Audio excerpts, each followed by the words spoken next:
Hello everybody, it is me, Wasabi. I am back again with another episode. Oh, wait a second. Oh, I'm on a whole new series. Guess I'm dealing with lag issues. Okay, everything's starting to load in now. Let me just get my settings in. So, let's see, go to control, no, not controls. Let's go to video settings, get the render distance down a little bit. Frames, 60 was good. Simulated distances, fabulous, fast, normal, full resolution. Alright, that should be good. Wait, where's the brightness? Whoops! Oh! Where? Smooth lighting. On, off. Scale, okay, here we go. 3, there we go. Just get that all the way up. And there we go. Done. It is me, Wasabi, and I'm here with another episode, or rather I should say a new series on my channel. This is Minecraft. I have not been playing for a while. There has been some personal life stuff, and I thought, why not try to do just a vanilla series rather than doing the sort of modded stuff that I usually do. This, I think, is going to be a kind of like a forever series where I'm going to have this world and I'm going to just do Let's Plays on it. And we're going to just build stuff. I think I might go with a certain style of doing things and stuff. I'm thinking like maybe going medieval in terms of my play style, and just building and stuff. But first, we gotta go and do the classical first day Minecraft gathering some wood. I think these 2 trees will be enough.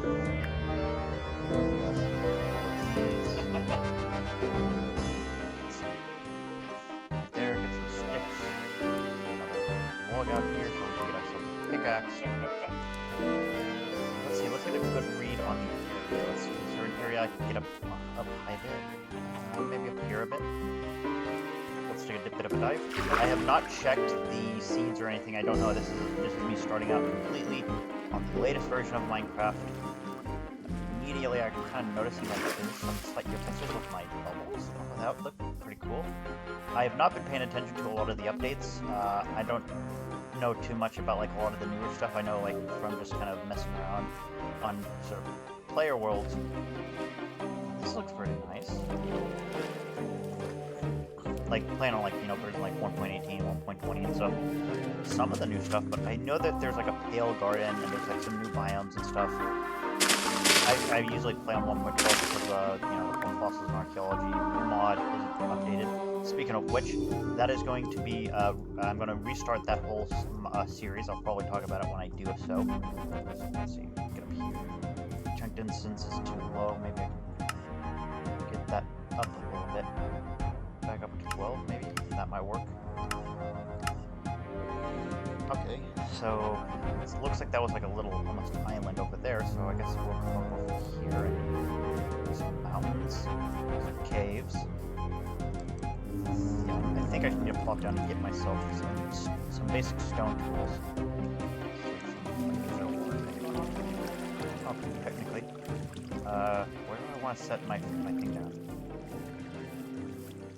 I guess I'll do it over here. There's some stone over here. I can just get out too easy. So anyways, as I was saying, I think I'm going to be building a sort of medieval kind of world, not a kingdom or anything. I don't like the way people like say like, oh, it's a medieval kingdom, and sort of not really understanding like what does it mean to be a kingdom, and like the histories and the medieval stuff, something that I'm very passionate about. I know a ton of.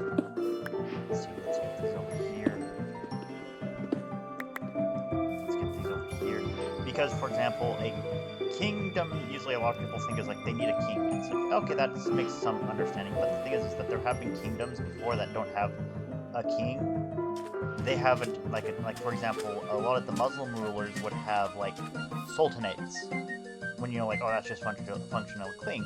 Be a king. Yes, they have like a rulership title that allows that wouldn't say like signify their position, but like what it like that's what a king is. It's just somebody who rules like with a hereditary sort of system. So it's like you don't need to have a king. You can have like a sultanate, have a Raj for like some people in India and stuff. So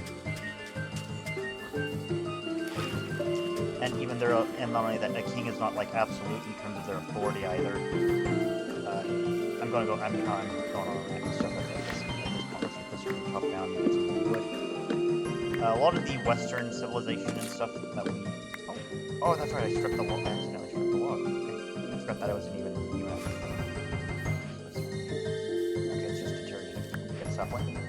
Might need that later. So where do I want to set up my home base?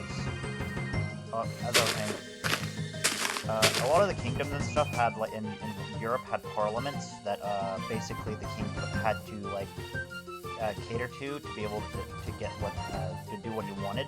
For example, if a king wanted to go to war, he basically had to go to his the people. It was like in his words. I cannot speak. He needed to go to people in his inner circle to basically do the whole getting everybody like together to be able to mobilize and get the army ready. Usually in a lot of stories and stuff, you hear this is like you don't see this. It's all like covered up, or it's like a guy's like, oh, summon the banners, and then suddenly in the next scene an army marches or something with like big banners and stuff. The truth is that when a king wanted to go on an offensive words, I swear, I'm not good at them. If a king wanted to go on an offensive campaign, he needed to basically go around to all of his nobles and stuff and have like, hey, I need you to get ready. What do I need to offer you so you can participate? And usually there would be things like money and land concession or like tax reliefs and stuff that they would have to cater to. And this was essentially a form of parliament for the king that he had to basically negotiate with in order to wage offensive wars, because the king's retinue, his personal army on his own land was usually much smaller than what was needed to do large offensive campaigns.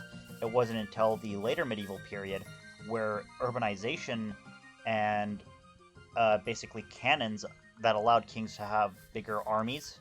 Because the king, if a noble was basically being a bit too much of a pain in the ass, the king could just take his own army that he had from his own lands, and with a bunch of artillery, and basically blow up the residence of the noble and just basically seize all of the noble's assets that weren't wanting to be compliant. Oh, those horses over there look so. Ooh. I like white horses. They look really majestic and noble. Oh, we have a whole herd of them over here. Since this is a vanilla Let's Play, I'm going to need some herding. I'm just like looking around here and being like, I think I might need some leather. Get some food.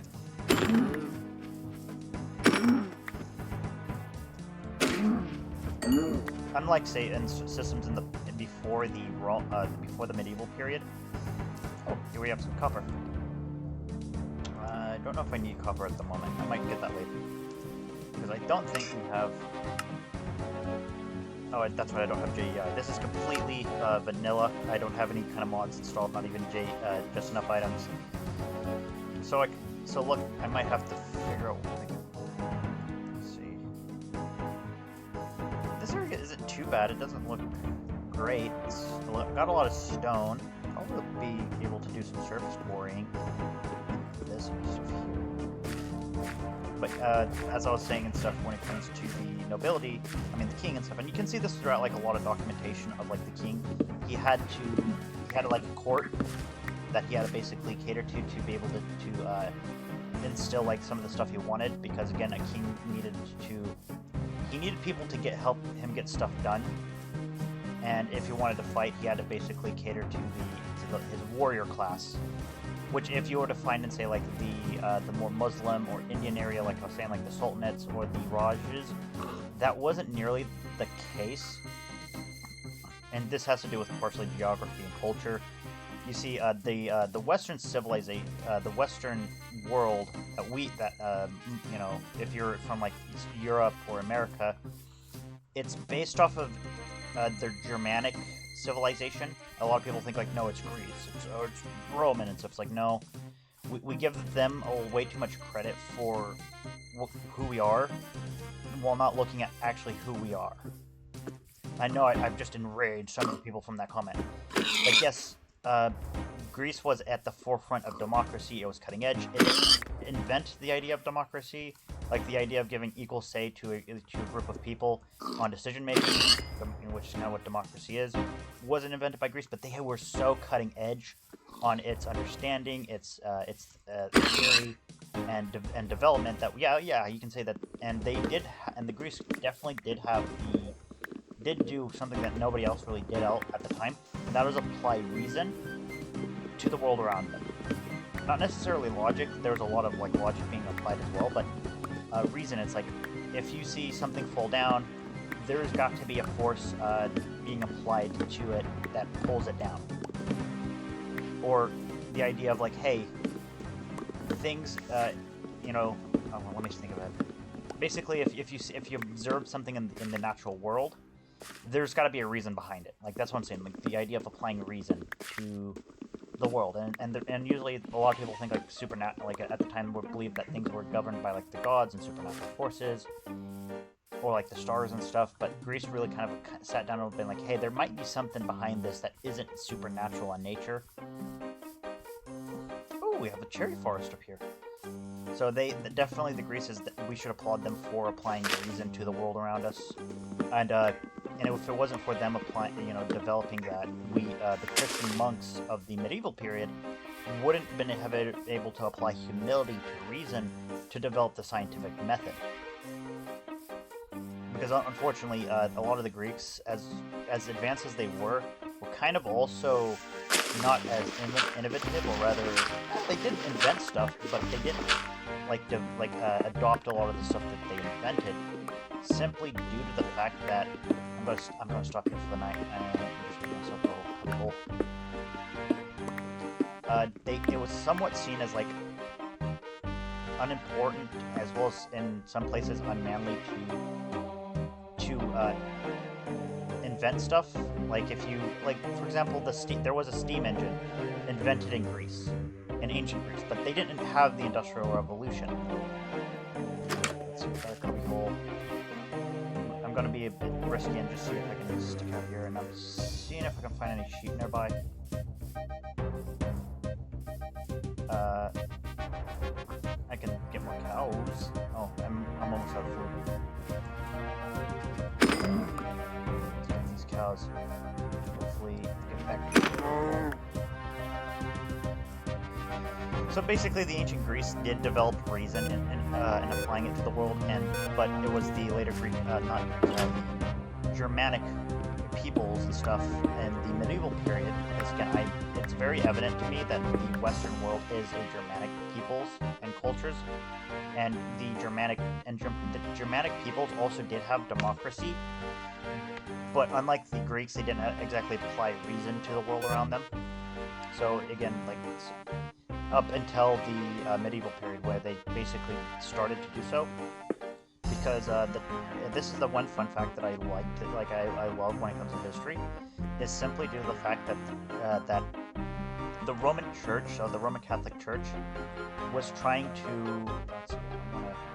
I'll get these 2 sticks in here and give me 1 piece of charcoal so I can cook that up.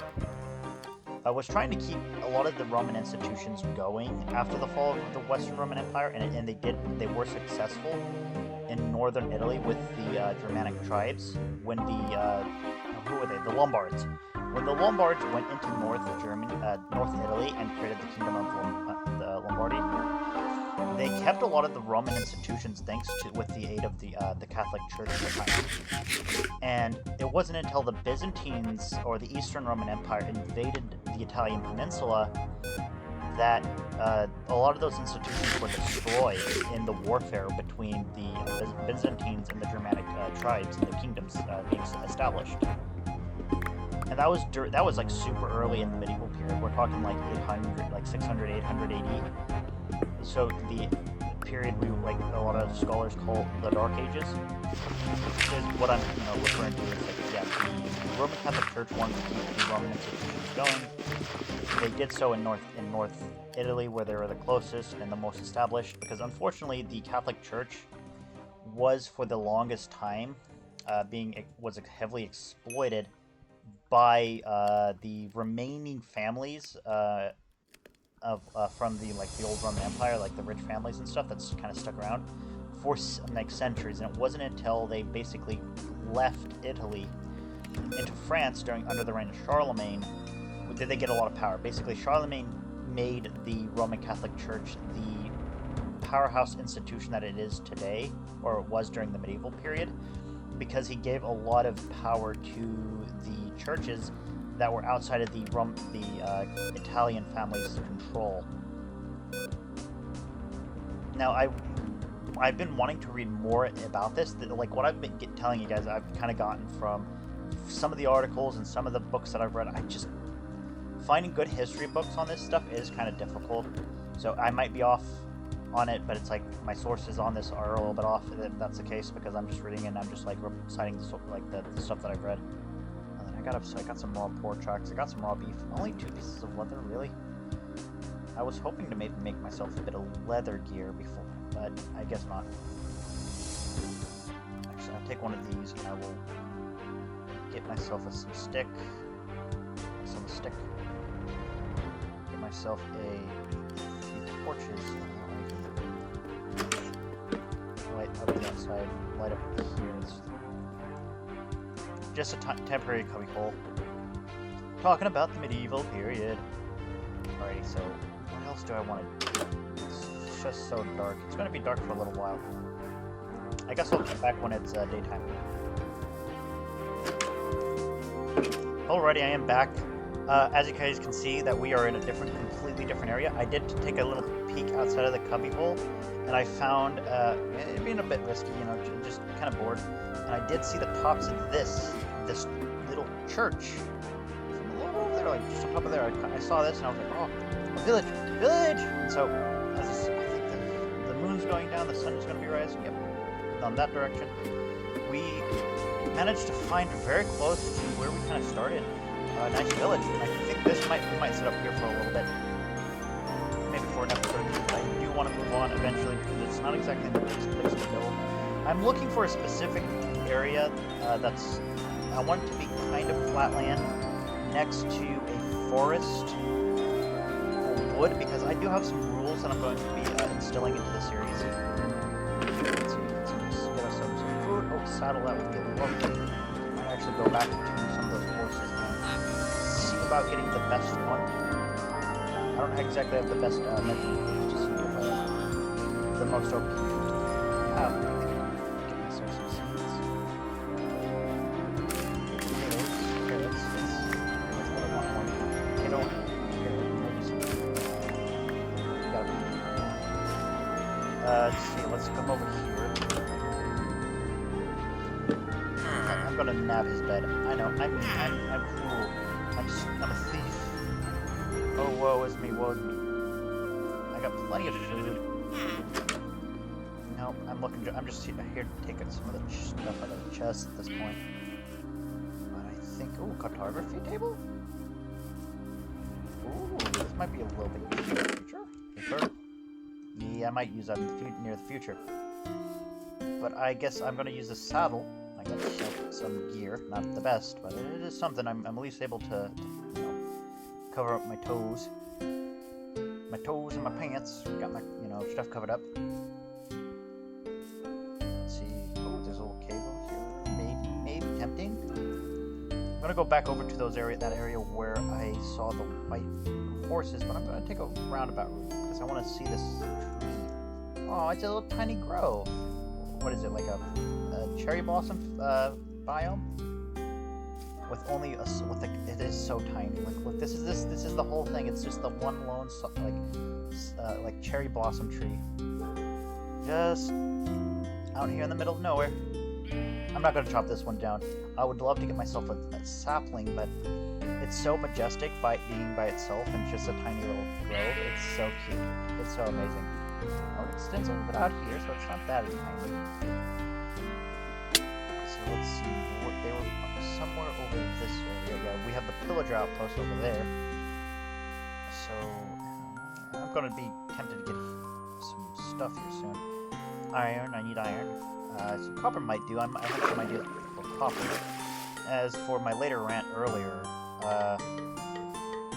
I have been reading up on the sources, and I've been listening to some various podcasts about the subject, and So I'm very much convinced that the Western civilization is almost purely a very Germanic civilization. So all the way from honestly from Spain to like Russia even, or mostly Poland, very Germanic. Even Polish has a lot of Germanic roots and heritage as well.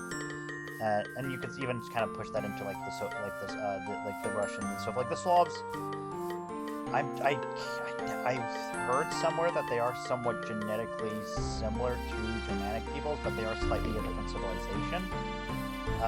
Because the Germanics have similarities to, or I should say, ancestry in around Celts. And the Celts, they get some of their roots from the sort of Indo-Europeans. So the Germans and the Celts, as well as even the Slavs, have a lot of Indo-European roots. So we're kind of like cousins. Let's see. What do you got? You got some hearts on you. Let's see. I have to tame you to be able to see how fast you are. Come on. Again, doesn't have bad hearts. Let's get the settle on him. Why did I jump? Did he kick me off again? Okay, not too bad, not too bad. So let's take it off him. Let's get this one over here then. Okay, oh, way more hearts. Yeah, I just looked at the hearts there. Way more hearts, but is he faster? Might be a pretty good horse. I do know from, I don't know if they changed this in the recent updates, but, the horse genes, the stats for a horse and stuff, the only way to get, the best horse in the game is by finding it, and it's basically, oh, he's a speedo. Oh, he is fast. He's fast. I think we might have this guy.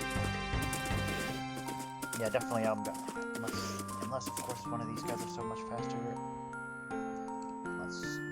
I'm gonna let him over there run around. I want to grab these guys. I'm really testing and seeing what do I have. But I can definitely breed these guys and make them a little bit better, kind of over time. Okay, slightly slower. It's still pretty fast. Take that off. Last but not least is you. Let's see. Okay, again, pretty good hearts. But I need to. Let's come on. I need to tame him to see if he's fast.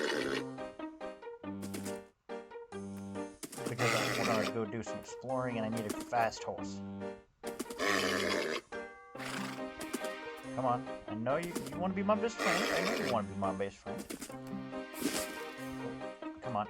Move it. Okay. He's also pretty fast. If I could, I would definitely, take the fastest out of the bunch. Let's just dig a 2D hole. And keep the horses all here and stuff, and I'll take them when we have a better place and breed them. So let's get the F3 and then F2. I didn't need 2, but there we go. So now it's all in my, so I got the coordinates for the horses.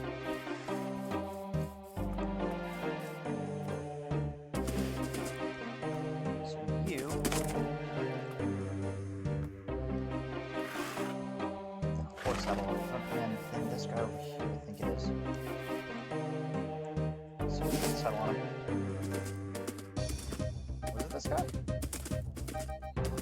This one seems a little bit slower.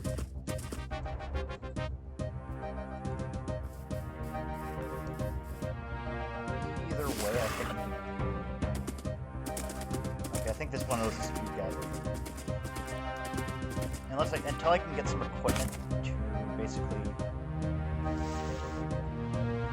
about to jump. Can you jump out of the block? Okay, you can get out of there. So I'm gonna leave this guy out. Come over here so we can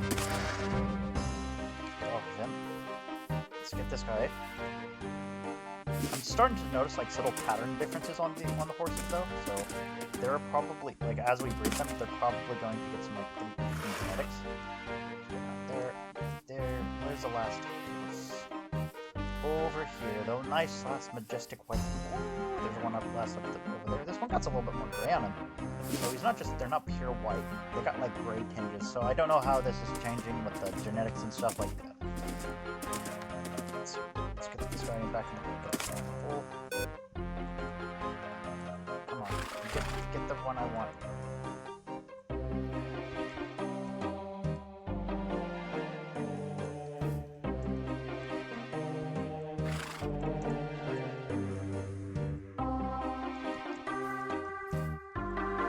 There we go.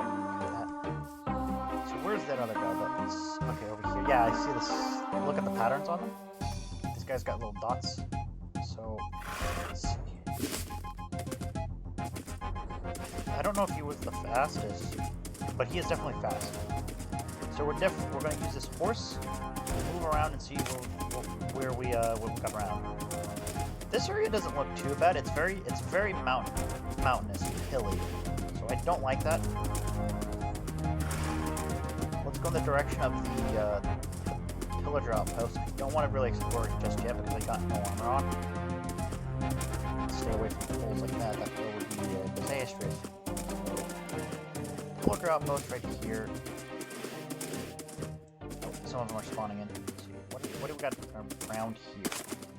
We've got the ocean. This would definitely be, if I have to make a farm, like a raider farm, this would definitely be a good area because it's got access to an ocean. I could build a dockyards. See, is there like a natural bay area that I could have like a boat? Some more horses. Oh, I got a good horse right here. Let me see. Let's come over here. Kind of, maybe. I don't know. Let's continue on our journey. Ooh, that guy looks pretty... That's a nice looking horse, too. So, ocean all around this way. The village is kind of nestled up a mountain, and we already kind of went around. Is this like a land bridge I can cross? It kind of looks like it. There's another portal. I don't trust the horse not to get first. All this, so let's go. Curse vanishing. What are you? Efficiency. I'll just take you as a temporary shovel then. The nuggets will do nicely. I don't want the flint at the moment. So just move across this little land bridge that we've got here. Let's see if there's any more land this way. Again, I'm hoping to find flat land near a forest. That would be a perfect place for a settlement. Somewhere nearby with... Is this a river or a ravine? Okay, I did manage to get across, so I don't have to worry about getting knocked off of them. This is a good area that I could build in. But again, I need trees. I need a forest. And I shall get it. Okay, we got a nice little forest over here. Let's see, is it a big forest or is it like just a small thing? One of the rules I wanted to put into this a long-term series and stuff is, again, I'm trying to be a little bit medieval, and so I'm thinking in the medieval lens of like where you want to build a settlement. Is that A, you want to build it near to water, and we don't have to worry about salt and fresh water in this